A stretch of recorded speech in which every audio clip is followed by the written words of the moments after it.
Savais-tu qu'il existe des secrets spirituels cachés dans la Bible que la plupart des croyants ne découvrent jamais? Au milieu des versets que tout le monde connaît, se trouvent des enseignements que seuls quelques-uns comprennent. Et l'un de ces rares hommes fut David. Il n'était pas prophète, il n'était pas prêtre, il était berger, adorateur. Et pourtant, Dieu l'appela « un homme selon son cœur ». 1 Samuel 13,14. Qu'avait donc compris David que les autres ignoraient? Quel était son secret? Cette vidéo n'est pas destinée aux curieux. Elle s'adresse à ceux qui ont faim. Faim de Dieu, faim de réponse, faim de profondeur. Car aujourd'hui, nous allons révéler des enseignements cachés qui sont dans la Bible, mais que très peu osent annoncer. Nous allons plonger dans l'âme de David, dans ses psaumes, ses défaites, ses larmes, et comprendre pourquoi, même dans ses pires moments, Dieu ne l'a jamais abandonné. Ce message de Dieu peut ouvrir tes yeux, restaurer ta foi et te montrer un chemin entièrement nouveau vers sa présence. Et puisque tu es ici, permets-moi de te poser une question. Es-tu déjà abonné à cette chaîne? Beaucoup regardent nos vidéos, mais oublient de s'abonner. Si tu es passionné par ces mystères religieux, par ces enseignements spirituels que l'on ne trouve pas partout, je t'invite à cliquer maintenant et à activer la cloche. Ainsi, tu ne manqueras aucune révélation de ce que Dieu a préparé pour toi.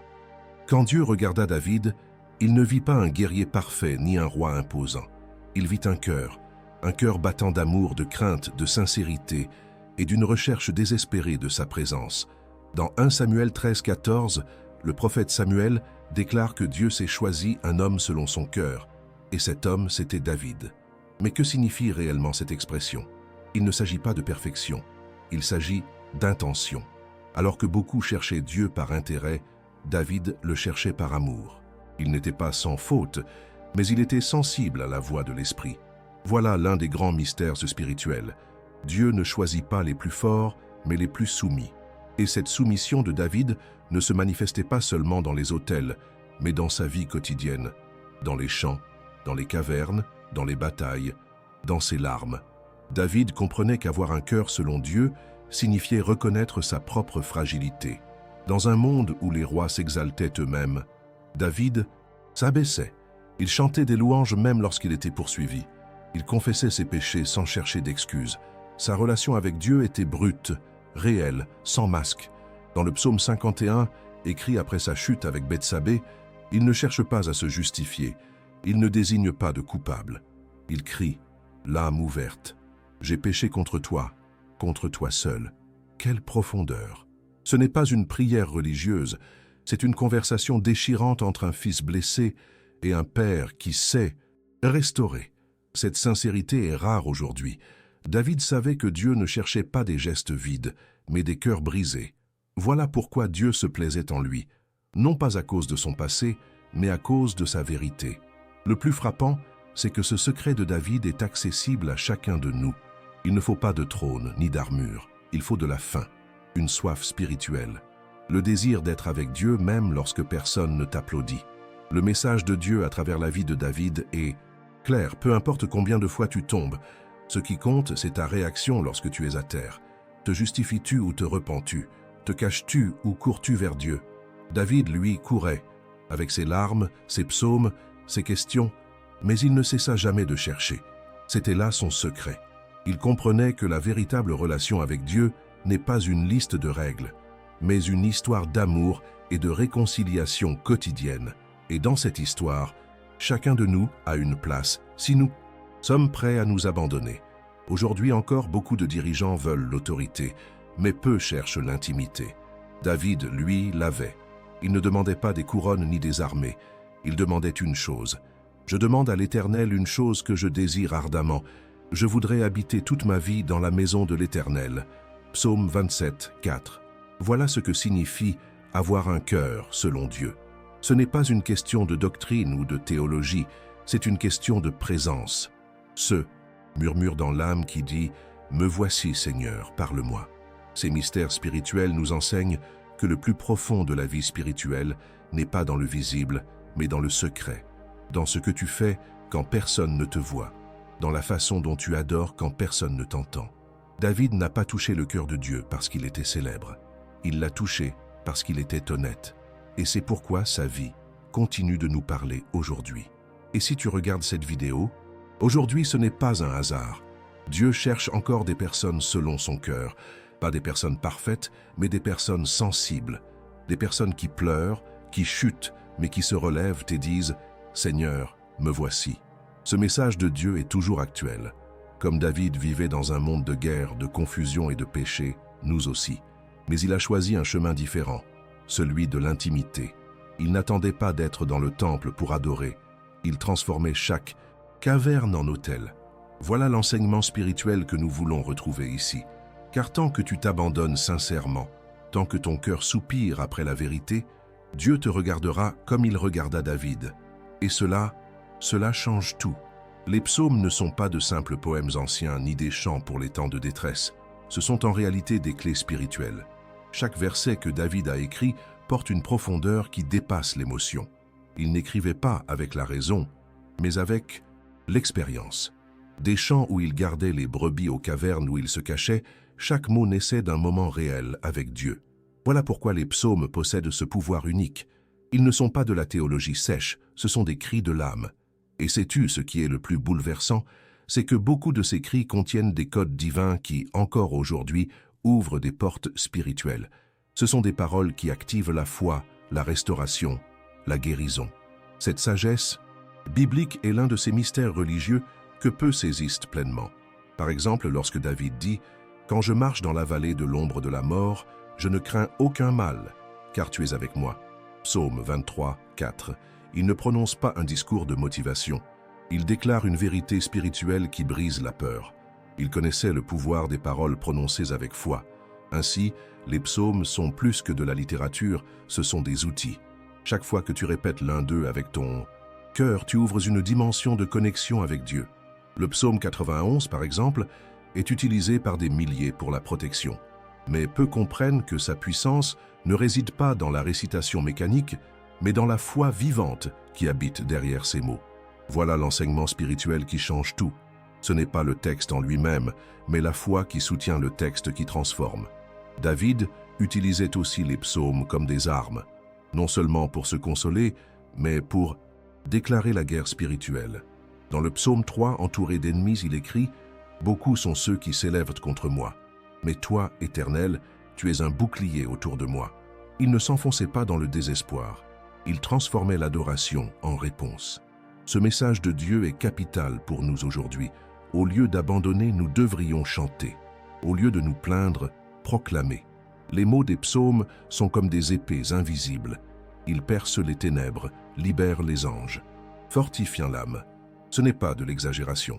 C'est une réalité spirituelle, et David le savait mieux que personne. C'est pourquoi, même dans l'exil, il chantait.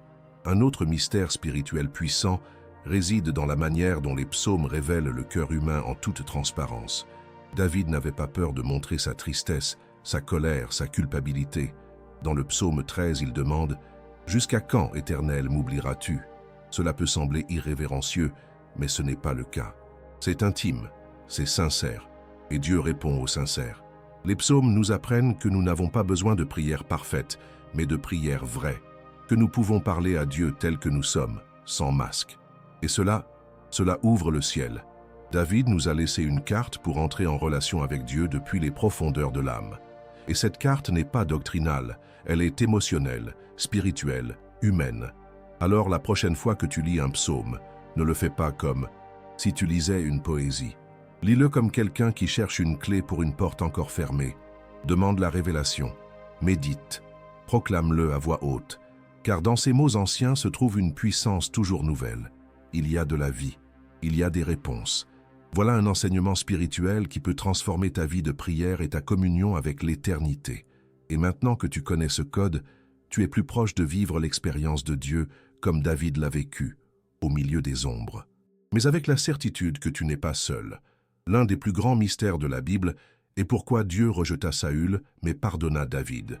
À première vue, tous deux commirent des fautes graves. Pourtant, une différence essentielle les sépare, et cette différence s'appelle le vrai repentir. Saül pécha mais se justifia. David pécha et se brisa.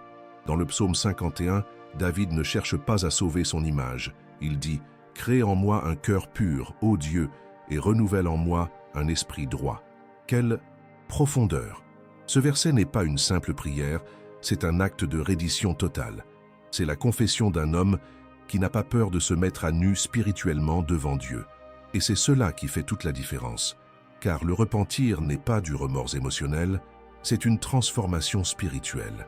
Les mystères spirituels autour de David ne se limitent pas à ses victoires. Ils commencent souvent dans ses chutes. Savais-tu que certains des psaumes les plus puissants naquirent de ses pires moments? Pas lorsqu'il était sur le trône, mais lorsqu'il était à terre. Cela nous révèle une vérité profonde. Le véritable repentir est fécond. Il produit des fruits. Il change les attitudes. Il ne s'agit pas de pleurer parce qu'on se sent mal, mais de prendre de nouvelles décisions. Saül se souciait de ce que le peuple pensait. David, lui, se souciait de ce que Dieu ressentait. Voilà la grande leçon spirituelle que beaucoup oublient. Dieu ne cherche pas des croyants qui ne chutent jamais. Il cherche des cœurs qui s'abandonnent sincèrement lorsqu'ils chutent. Et cette reddition le touche. Un signe de vrai repentir est la capacité d'accepter les conséquences sans perdre la foi. David ne protesta pas lorsque le prophète Nathan le confronta. Il ne se défendit pas.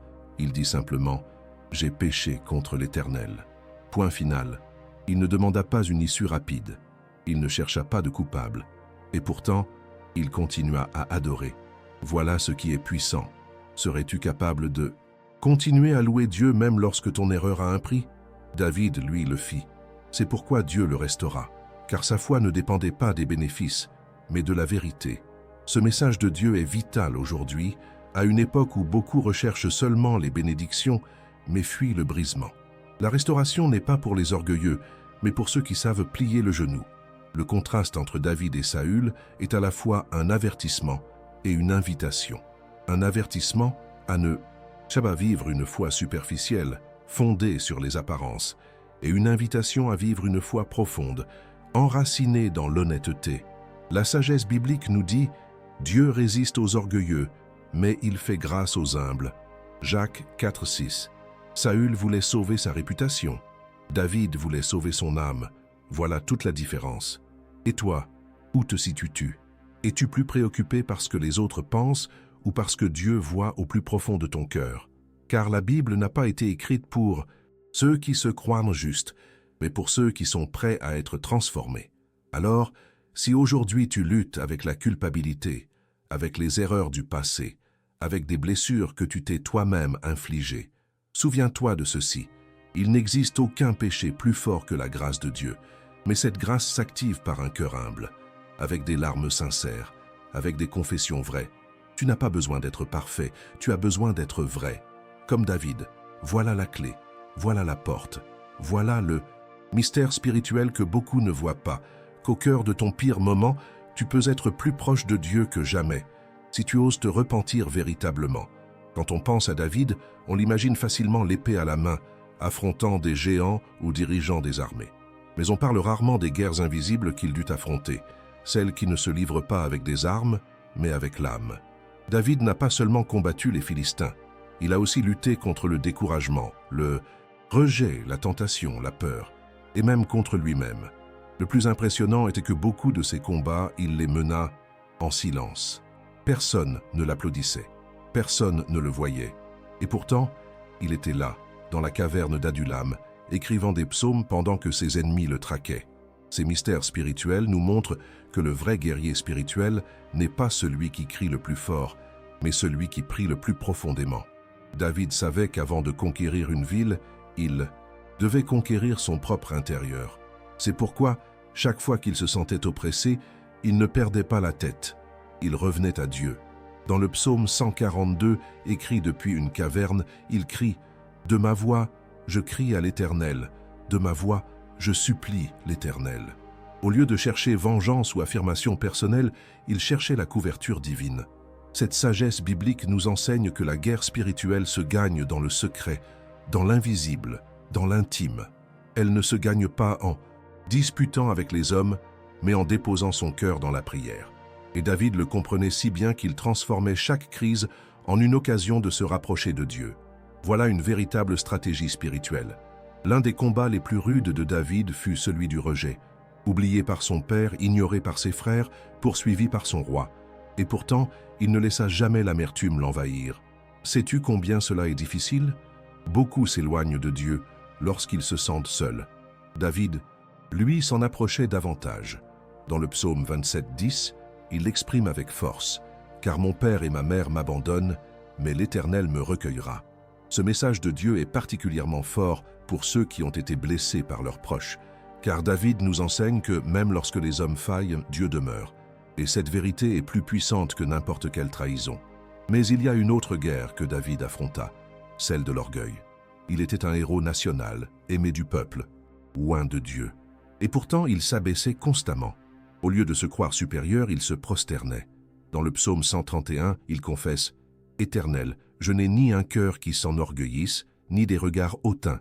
Comme un enfant sevré auprès de sa mère, ainsi mon âme est en moi. » Voilà l'abandon. Voilà la maturité. Cet enseignement spirituel nous rappelle que plus Dieu t'élève, plus tu dois t'abaisser devant lui. Car l'orgueil est une guerre silencieuse qui détruit sans bruit. Et David remporta ce combat à maintes reprises, par l'adoration, par le brisement, par l'honnêteté. Aujourd'hui, beaucoup vivent des guerres invisibles, anxiété, dépression, culpabilité, pression spirituelle, et ils se sentent seuls. Mais la vie de David est une preuve que tu n'es pas seul dans cette caverne émotionnelle. Dieu entend même tes soupirs les plus faibles. Et si tu fais comme David, si tu adores au milieu du chaos, si tu cries au lieu d'abandonner, alors ta bataille deviendra ta victoire. Car chaque larme cachée a un écho dans le ciel. Voilà l'un des plus beaux mystères spirituels. Les guerriers de Dieu ne combattent pas toujours avec des épées. Parfois, ils combattent à genoux. Et cela, aux yeux de Dieu, vaut plus que 1000 armées. L'une des vérités les plus difficiles à accepter, mais aussi l'une des plus transformatrices, est que Dieu ne s'éloigne pas du cœur brisé. Au contraire, il s'en approche. Et David en fit l'expérience. Dans ces heures les plus sombres, quand le péché l'avait vaincu et que la douleur l'enveloppait comme une ombre, il ne s'enfuit pas loin de Dieu. Il courut vers lui. Et sais-tu ce qui est le plus impressionnant? C'est que ce fut précisément là, à son point le plus bas, qu'il découvrit l'intimité la plus élevée. Dans le psaume 34:18, il dit « L'Éternel est près de ceux qui ont le cœur brisé. » Ce n'est pas une théorie, c'est un témoignage. David connaissait cette proximité. Ce mystère spirituel nous révèle une vérité souvent oubliée. Dieu n'attend pas que tu sois pur pour t'approcher de lui. Il veut que tu t'approches afin de te purifier. Le péché entraîne des conséquences, bien sûr. Et David les a vécues. Larmes, pertes, honte. Mais il ne perdit jamais l'essentiel, sa connexion avec le ciel. Contrairement à beaucoup qui cachent leur culpabilité sous la religiosité, David l'exposait. Il la déposait devant Dieu, sans filtre. Dans le psaume 32, il écrit « Tant que je me taisais, mes os se consumaient, mais j'ai confessé mon péché, et tu as pardonné ma faute. » Quelle sagesse biblique brutalement honnête. Voilà un enseignement spirituel fondamental. L'intimité ne se brise pas à cause du péché. Elle se brise à cause de l'hypocrisie. Dieu peut supporter ta chute, mais pas ton orgueil. Et David l'avait parfaitement compris. La beauté de la relation entre David et Dieu réside dans le fait qu'elle ne dépendait pas des circonstances.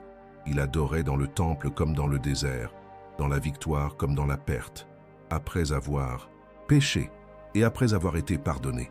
Cette constance est ce qui maintenait vivante son intimité. David ne cherchait pas Dieu par obligation, mais par nécessité.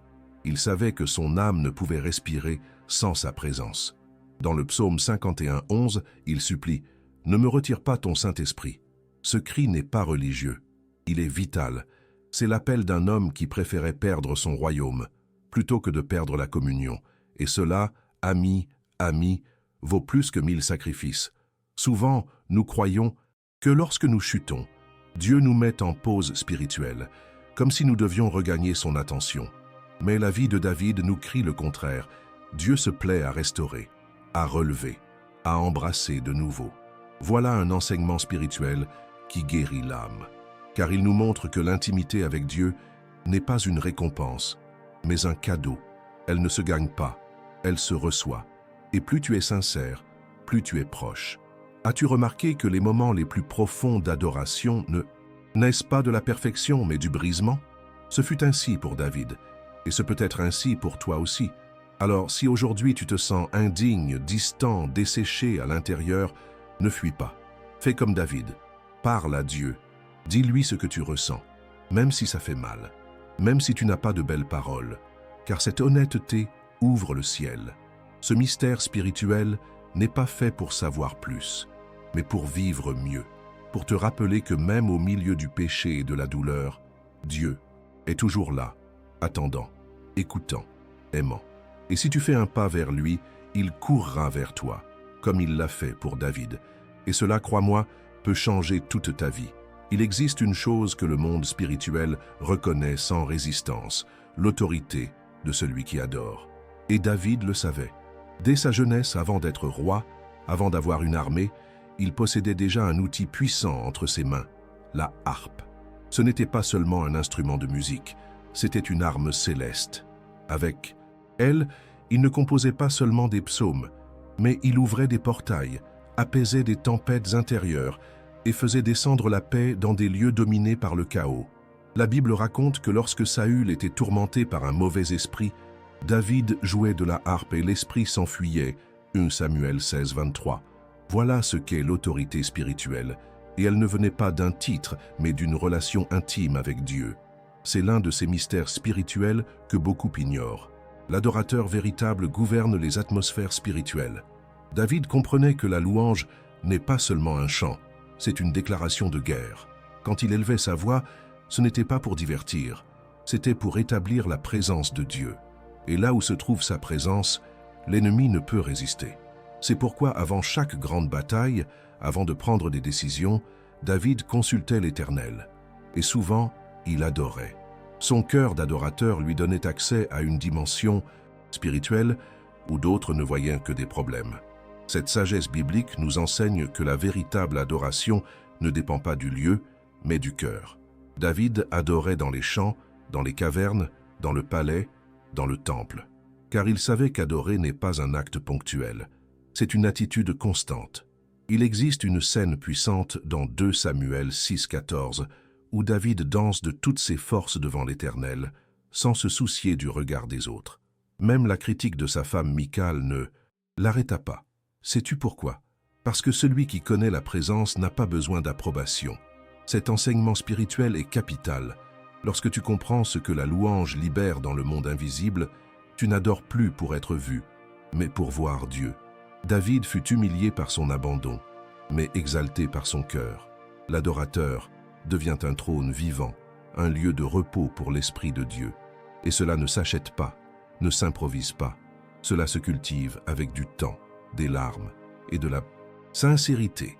Aujourd'hui, beaucoup cherchent l'autorité spirituelle à travers les positions, les études ou l'influence. Mais David nous montre un autre chemin, celui de l'adoration. Car l'adorateur n'a pas besoin de s'imposer. Sa simple présence change l'atmosphère. T'est-il déjà arrivé d'entendre quelqu'un chanter avec son âme et que tout s'arrête? Ce n'est pas du talent, c'est la présence. Le message de Dieu est clair. Si tu veux de l'autorité dans le monde spirituel, apprends à adorer. Pas par émotion, mais par conviction. Car plus tu adores, plus tu deviens sensible à la voix divine, et plus les ténèbres s'éloignent. Alors, si tu sens que tu manques de force spirituelle, commence par la louange. N'attends pas d'aller bien pour chanter. Chante pour aller bien. C'est ainsi que faisait David. Sa vie fut marquée par une adoration constante, même quand tout allait mal. Voilà l'un des plus beaux mystères spirituels. La louange n'honore pas seulement Dieu, elle te transforme aussi, toi. Et quand tu es transformé par sa présence, rien, absolument rien, ne peut rester pareil. L'adoration fut l'arme secrète de David. Aujourd'hui, elle peut être la tienne aussi. La vie de David n'est pas seulement une histoire biblique à admirer, c'est un manuel pratique de foi vivante, de luttes intérieures, de fautes et de rédemption. Il ne fut pas parfait, et c'est ce qui le rend proche de nous. Car si Dieu a pu se servir d'un jeune berger, ignoré par sa famille, persécuté par son roi et marqué par ses chutes, alors il peut aussi se servir de toi. L'un des plus grands mystères spirituels est que Dieu ne choisit pas en fonction des apparences ni du passé, mais de la disposition du cœur. Et David nous enseigne qu'un cœur disposé, même blessé, peut émouvoir le ciel. La première leçon que nous pouvons appliquer aujourd'hui est la transparence. David ne cachait pas ce qu'il ressentait. Il l'écrivait, il le chantait. Ils le déposaient tel quel devant Dieu. Combien d'entre nous dissimulent leur lutte spirituelle derrière une façade religieuse? Lui ne le faisait pas. Cette sagesse biblique nous apprend que la vraie foi ne repose pas sur ce que nous montrons aux autres, mais sur ce que nous confessons devant Dieu. Tu te sens faible? Dis-le. Tu es perdu? Demande la direction. Tu as péché? Repens-toi. La vie spirituelle ne commence pas avec la perfection, mais avec la vérité. Et ce fut toujours la base de la relation de David avec Dieu. Nous apprenons aussi que les émotions ne sont pas ennemies de la foi. David pleurait, avait peur, se mettait en colère, mais il transformait tout cela en prière. Son enseignement spirituel est clair. Ne réprime pas ce que tu ressens. Oriente-le vers Dieu. Si tu es en colère, parle-lui. Si tu es blessé, confie-toi à lui. Il n'existe aucune émotion humaine qu'il ne comprenne pas. Et plus tu es sincère, plus tu le sentiras proche. David fit de sa vie émotionnelle un autel. Chaque psaume en est la preuve. On peut être humain et saint en même temps. On peut avoir des cicatrices et pourtant rester un instrument entre les mains de l'Éternel. Une autre leçon essentielle est de faire de l'adoration un style de vie. Ce n'est pas une question de musique, mais de connexion. David adorait en toutes circonstances, dans la victoire, dans la défaite, dans le péché, dans la restauration. Il savait que la louange n'était pas un acte religieux, mais un lien constant. Et toi, tu peux faire de même. Comment? Commence ta journée par la gratitude. Chante même si tu n'as pas de voix. Proclame les vérités bibliques, même si ton âme tremble. Ce message de Dieu est urgent. Ne laisse pas la routine éteindre ta sensibilité spirituelle. La foi ne grandit pas dans la logique, elle grandit dans la présence. Enfin, nous découvrons que l'histoire de David est en réalité l'histoire de chacun de nous. Nous tombons, nous nous relevons, nous doutons, nous luttons. Mais si nous gardons un cœur sensible, Dieu continuera de nous guider. Et quand nous regarderons en arrière, nous verrons la même chose que David, que la bonté et la miséricorde nous auront accompagnés tous les jours de notre vie. Psaume 23, 6. Ce mystère spirituel nous rappelle qu'avec Dieu, chaque blessure peut devenir un témoignage et chaque chute, un élan pour un nouveau départ. Alors prends la décision aujourd'hui. Cherche Dieu comme David l'a cherché, de tout ton être, sans réserve, et prépare-toi à découvrir ce que signifie vivre selon le cœur de Dieu. Après avoir entendu tout cela, il ne reste qu'une question. Veux-tu toi aussi être une personne selon le cœur de Dieu? Car s'il y a bien une chose que David nous a apprise, c'est que peu importe combien de fois tu tombes, ce qui compte réellement, c'est combien de fois tu te relèves et vers où tu diriges ton cœur. Son histoire nous montre que l'intimité avec Dieu n'est pas un privilège réservé à quelques-uns, mais une invitation ouverte à tous ceux qui acceptent d'être sincères, humbles et passionnés pour sa présence. Et maintenant, je veux t'entendre. Avec quel enseignement de David t'es-tu le plus identifié? Écris-le dans les commentaires. Ton expérience peut bénir la vie d'autres personnes. Et si cette vidéo a touché ton âme, ne pars pas sans t'abonner. Active la cloche pour recevoir chaque nouvelle révélation spirituelle que nous partageons ici. Je te le promets, le meilleur est encore à venir. Cette chaîne existe pour que nous grandissions ensemble dans la foi, dans la connaissance et dans la profondeur spirituelle.